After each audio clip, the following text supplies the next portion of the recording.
Hi, this is Mike from BandLab. In this video, we're going to look at how you can use samples, effects, and processing to get a more atmospheric sound in BandLab. You can open this project yourself with the link in the video description. And if you find this guide useful, please hit the subscribe button and the notification bell to be the first to know when new videos drop.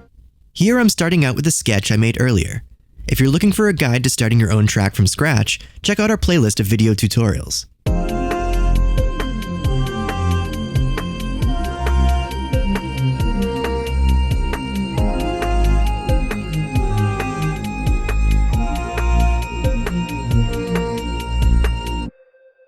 The first thing I'm going to do is adjust the vocal synth sample.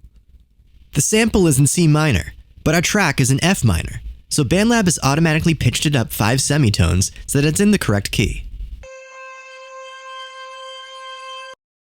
This gives us a high-pitched sound, but I'd like to hear how it sounds in the octave below. So I use the pitch shift parameter to pitch it down 12 semitones, which is 1 octave.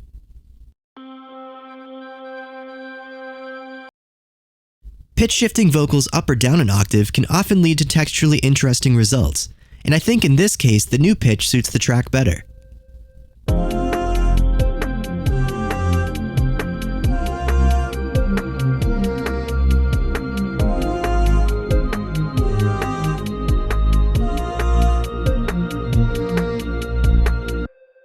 The second technique I'm going to use is adding a subtle distortion to the re-space line.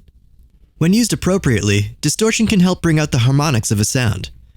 In the effects panel, I add a distortion BL driver effect. I turn down the drive to 0.6 to make the effect more subtle and set the volume to 3.7 so that the effect doesn't make the bass line too loud. The processed bass has a grittier, more analog feel than the original version.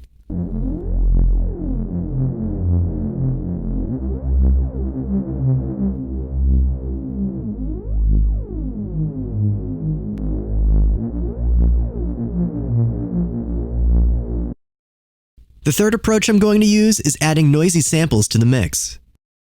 Many producers use white noise as a way to fill out mixes, but I want to use something less harsh and more organic sounding here.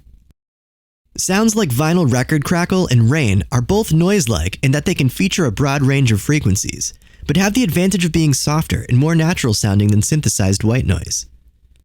I use BandLab's sounds to locate both vinyl and rain noises and add them to the mix.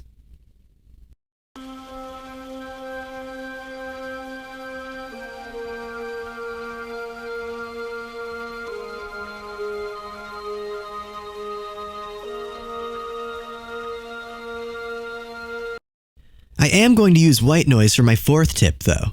Rather than using a regular sound like a crash cymbal, you can get a more esoteric, atmospheric feel using a truncated and faded white noise sample.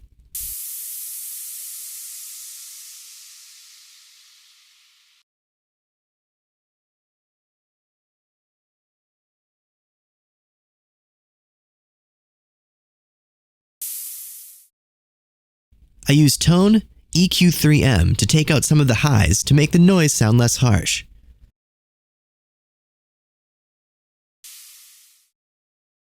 I then apply delay, D-delay plus, with a high feedback level to give the sound a longer tail.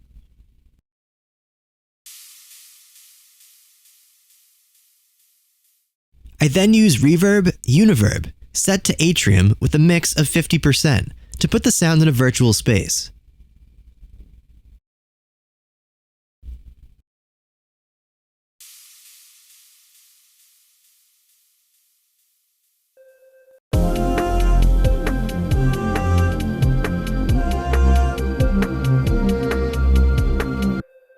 The fifth technique I'd like to show you is to add what's sometimes known as a spot delay or spin delay effect.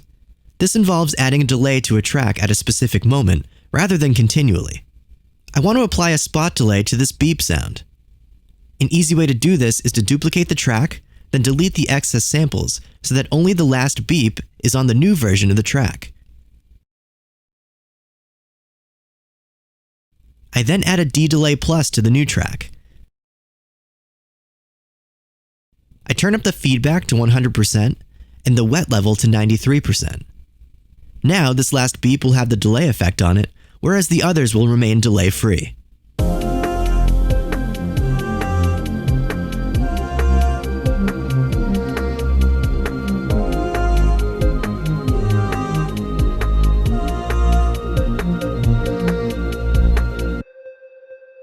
My sixth trick is to apply an atmospheric reverb to vocals. On this vocal track, I add a reverb, studio reverb, turning the mix in size up to 100%. The reverbed version of this vocal has an ethereal quality that makes it much more atmospheric.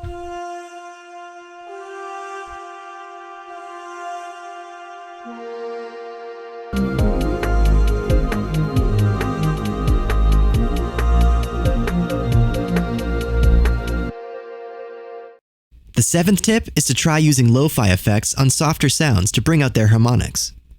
Here I have a mellow electric piano sound. I add a distortion bit crusher effect and set the intensity to 35%. This adds a crusty digital sheen to the top end of the sound, giving it an old school atmosphere and helping it sound good in the mix.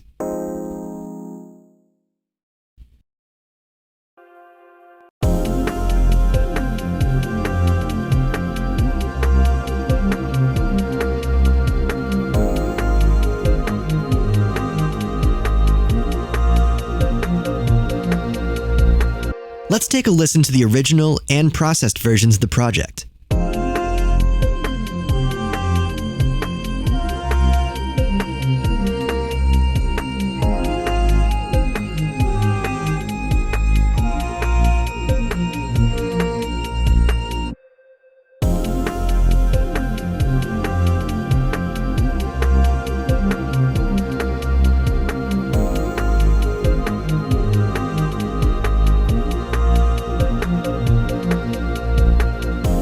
I feel the processed version has a bigger, richer sound, with more interesting textures and a better sounding mix overall.